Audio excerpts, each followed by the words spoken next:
సూర్య హీరోగా వెంకీ అట్లూరి దర్శకత్వంలో తెరకెక్కుతున్న విశ్వనాథ్ అండ్ సన్స్ సినిమాపై అంచనాలు రోజు రోజుకు పెరుగుతున్నాయి. తాజాగా చెన్నైలో ఘనంగా నిర్వహించిన ఆడియో రిలీజ్ ఈవెంట్ ఈ సినిమాకు మరింత హైప్ తీసుకొచ్చింది. నిర్మాత నాగవంశీ, దర్శకుడు వెంకీ అట్లూరి, హీరో సూర్య చేసిన వ్యాఖ్యలు అభిమానుల్లో ఆసక్తిని మరింత పెంచాయి.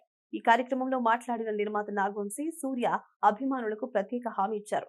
గజనీ సినిమాలో ప్రేక్షకులు ఎంతగానో అభిమానించిన సంజయ్ రామస్వామి తరహా సూర్యను మరోసారి ఈ చిత్రంలో చూడబోతున్నారని అన్నారు.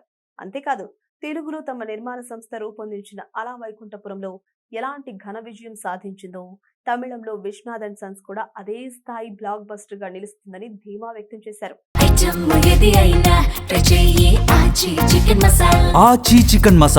ఆ పోలికను తాము నిర్మించిన చిత్రంతోనే చేస్తున్నారని కూడా స్పష్టం చేశారు. దర్శకుడు వెంకీ అట్లూరి మాత్రం ఎంతో హుందాగా స్పందించారు.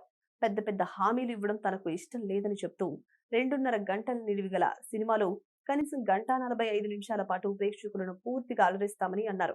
ఆయన చేసిన ఈ వ్యాఖ్యలకు సభలో భారీగా చప్పట్లు వినిపించాయి.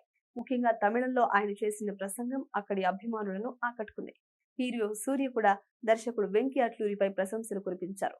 ఒకప్పుడు తనతో సినిమా చేయాలని వెంకీ కోరిక వ్యక్తం చేశారని గుర్తు చేసుకున్న సూర్య, తర్వాత లక్కీ భాస్కర్ చూసిన అనంతరం తానే వెంకీతో పనిచేయాలని నిర్ణయించుకున్నానని చెప్పారు. కథ చెప్పే విధానం, మేకింగ్ స్టైల్, తీరు బాగా ఆకట్టుకుందని వెల్లడించారు. ఒకరిపై ఒకరు నమ్మకం వ్యక్తం చేస్తూ చిత్ర బృందం చేసిన వ్యాఖ్యలు సినిమాపై మరింత అంచనాలు పెంచాయి. ఇప్పటికే ప్రచార కార్యక్రమాలతో మంచి బజ్ సొంతం చేసుకుంది విశ్వనాథ్ అండ్ సన్స్. ఆగస్టు 14న ప్రపంచ వ్యాప్తంగా థియేటర్లలో విడుదల కాబోతున్న ఈ సినిమా కోసం అభిమానులు కూడా ఈగర్ గా ఎదురు చూస్తున్నారు.